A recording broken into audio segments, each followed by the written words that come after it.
ನೋಡ್ರಿ, ಏನಾಗಿದೆ, ಭಗವದ್ಗೀತೆ ಒಂದು ಮಾತು ಹೇಳುತ್ತೆ, ಒಳ್ಳೆಯದು ಎಲ್ಲಿಯಾದರೂ ಇರಲಿ ಅದನ್ನು ಸ್ವೀಕಾರ ಮಾಡು ಅಂತ ಹೇಳ್ತದೆ. ಹಾಗಾಗಿ ಮೊದಲೇ ಗುರುಗಳಿಗೆ ಯಾವ ಜಾತಿ ಧರ್ಮ ತಾರತಮ್ಯ ಇರ್ತಕ್ಕಂಥದ್ದಿಲ್ಲ, ಎಲ್ಲವನ್ನ ಓದಬೇಕು. ಓದೋದರಲ್ಲಿ ತಪ್ಪಿಲ್ಲ. ಇವತ್ತು ಕುರಾನ್ ಇರಲಿ, ಬೈಬಲ್ ಇರಲಿ, ಭಗವದ್ಗೀತೆ ಇರಲಿ, ವಚನ ಸಾಹಿತ್ಯವಿರಲಿ, ಏನು ಬೇಕಾದ ಓದಬಹುದು. ಓದೋದರಲ್ಲಿ ಏನು ತಪ್ಪಲ್ಲ, ಹೇಳೋದರಲ್ಲಿ ಕೂಡ ಏನು ತಪ್ಪಲ್ಲ.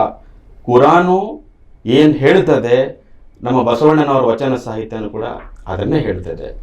ಹಾಗಾಗಿ ಆ ಸಮುದಾಯವು ಕರೆದಾಗ ನಾನು ಅಲ್ಲಿ ಬಸವಣ್ಣನವರ ವಚನವನ್ನು ಹೇಳೋದ್ರ ಮುಖಾಂತರವಾಗಿ ಬಸವ ತತ್ವವನ್ನೇ ನಾನು ಇಲ್ಲಿ ಪ್ರಚಾರ ಮಾಡಿದ್ದೇನೆ. ಅದರ ಜೊತೆಗೆ ಆ ಸಮಾಜ ಕರೆದಿರೋ ಕಾರಣ ಆ ಸಮಾಜದ ಒಂದು ಶ್ಲೋಕ ಹೇಳೋದ್ರಲ್ಲಿ ತಪ್ಪೇನು,